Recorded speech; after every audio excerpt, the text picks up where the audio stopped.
him into a pit, and the pit was empty. There was no water in it. And they sat down to eat bread, and they lifted up their eyes, and looked, and behold, a company of Ishmaelites came from Gilead with their camels bearing spicery and balm and myrrh, going to carry it down to Egypt. And Judah said unto his brethren, What profit is it if we slay our brother and conceal his blood? Come, and let us sell him to the Ishmaelites, and let not our hand be upon him, for he is our brother and our flesh. And his brethren were content. Then there passed by Midianites, merchantmen, and they drew and lifted up Joseph out of the pit, and sold Joseph to the Ishmaelites for 20 pieces of silver. And they brought Joseph into Egypt. And Reuben returned unto the pit, and behold, Joseph was not in the pit, and he rent his clothes. He returned unto his brethren and said, The child is not, and I, whither shall I go? And they took Joseph's coat and killed a kid of the goats, and dipped the coat in the blood. And they sent the coat of many colors, and they brought it to their father, and said, This have we found. Know now whether it be thy son's coat or no. And he knew it, and said, It is my son's coat. An evil beast hath devoured him. Joseph is without doubt rent in pieces. And Jacob rent his clothes, and put sackcloth upon his loins, and mourned for his son many days. And all his sons and all his daughters rose up to comfort him, but he refused to be comforted. And he said, For I will go down into the grave unto my son, mourning. Thus his father wept for him. And the Midianites sold him into Egypt unto Potiphar, an officer of Pharaoh's, and captain of the guard. Wow, this is very, very, very, very good. It has a lot of meaning to it. Now I am going to, before I discuss anything, I'm going to read the voice here. That was the King James Version. If you didn't understand a little bit, this just breaks it down into more of more of an understanding. And there's a little synopsis here at the top before we get into verse 1. And this synopsis says, or this beginning says, God's promises are not exclusive. They are not exclusive. Okay? So that's a very, very good thing. They're not restricted or limited to just one thing. As Isaac's son Esau becomes great in the land of Seir, a land to the south and east of the Dead Sea, he has sons and daughters, many of whom go on to become tribal chiefs and influential leaders among the people known as the Edomites. But the story now returns to Jacob, for he has a special place in God's plan. Okay, verse 1. Jacob ended up settling in the land where his father had lived as a foreigner for many years, in the land of Canaan. Here now is the story of Jacob and his family. Joseph, when he was a young man of 17, often shepherded the flocks along with his brothers. One day as he was with Bilhah and Zilpah's son, his half-brothers, he decided to report back to their father about things they were doing wrong. Now Israel loved Joseph more than any of his other children because he came along when he was an old man. So Israel presented Joseph with a special robe he had made for him. King James says a coat.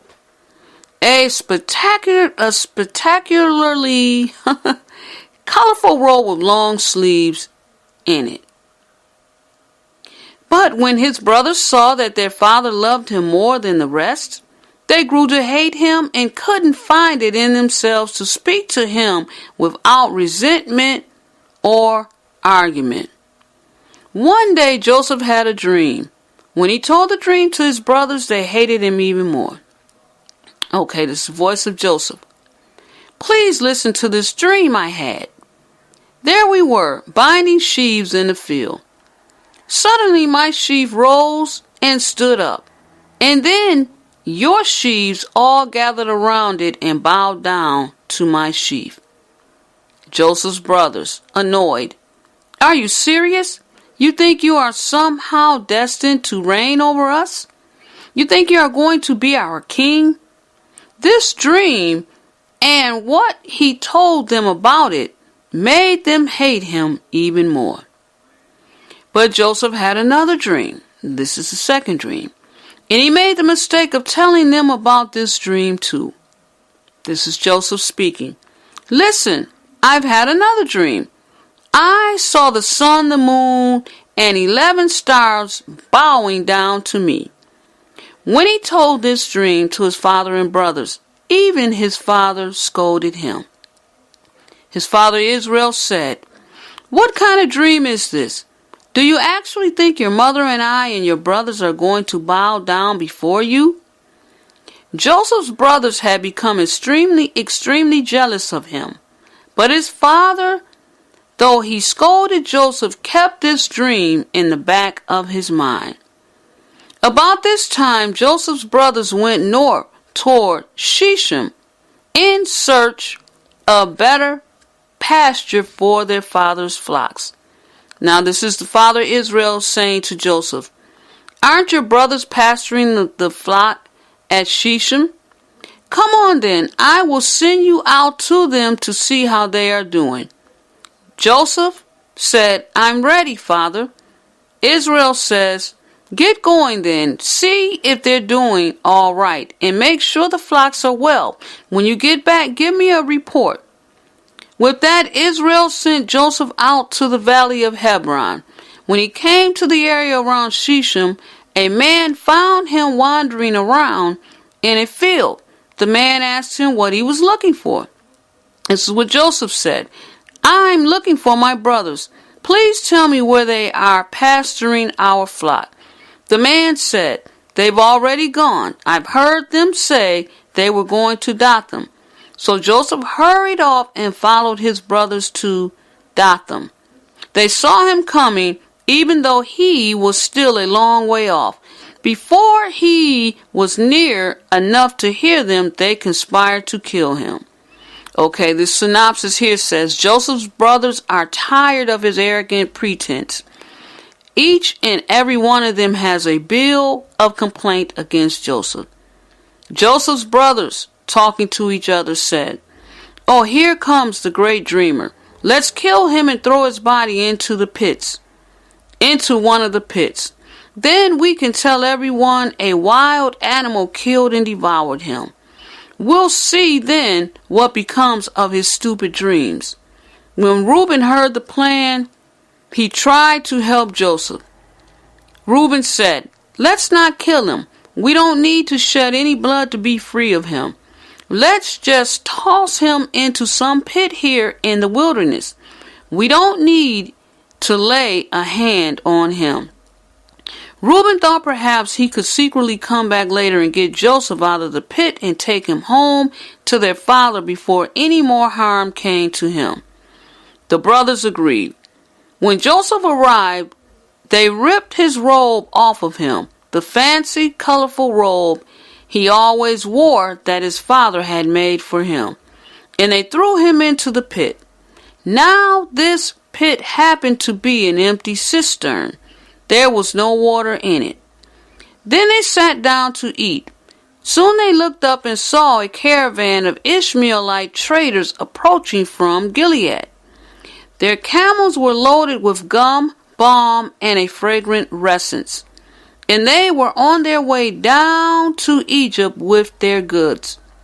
Okay, Judah. This is Judah talking to his brothers. What profit will it be for us if we just kill our brother and conceal the crime? Come on, let's sell him to the Ishmaelites instead. We won't have to lay a hand on him then. He is, after all, our brother, our own flesh and blood. All of the brothers agreed.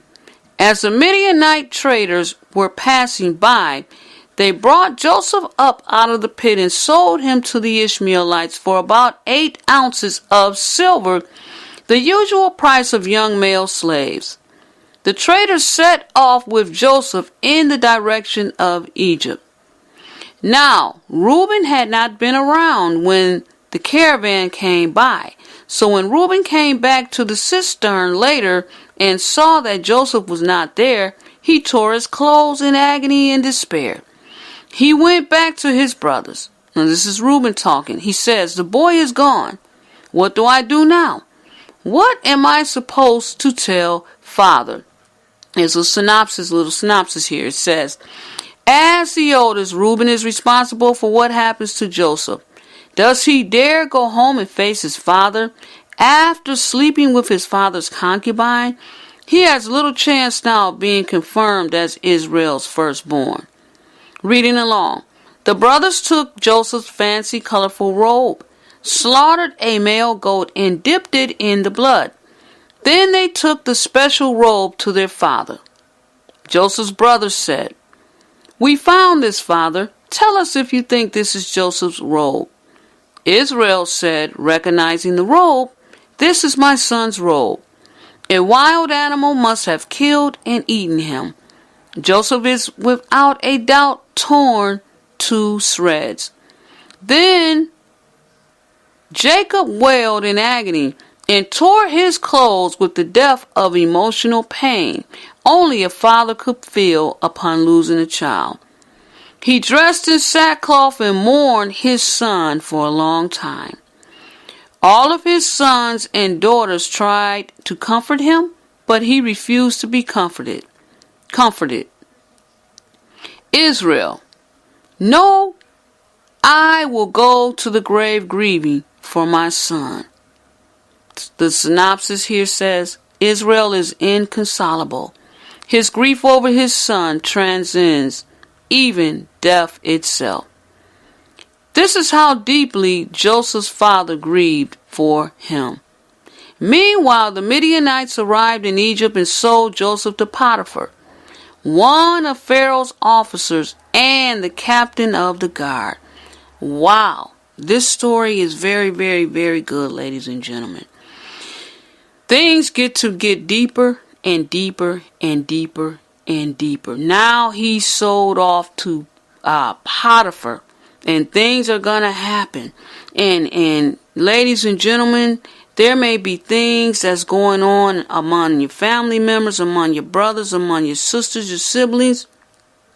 So many things may be going on. Family members, outside of the family. So many things may be going on. There may be in your family a favorite. I know my mom, she favored my oldest brother. And she would say, because he was my firstborn, she loved my brother so much. And I would say, "Mom, you love him more than you love all of us." And she would say, "Yes, I do." She said, "That's my firstborn." And then she said, "But each and every one of you hold a special place in my heart." And I know I did. But anyway, there may be things that's going on in your family that you feel are unjust and things like that. And the sister and brother rivalry,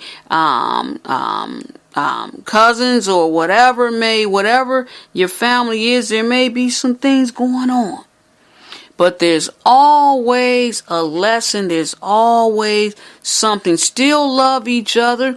Still keep pressing on, brothers and sisters. And you're going to see, as you read this, continue to read every week. This is 37. Continue to read as much as you can all the way up to chapter 50, because we're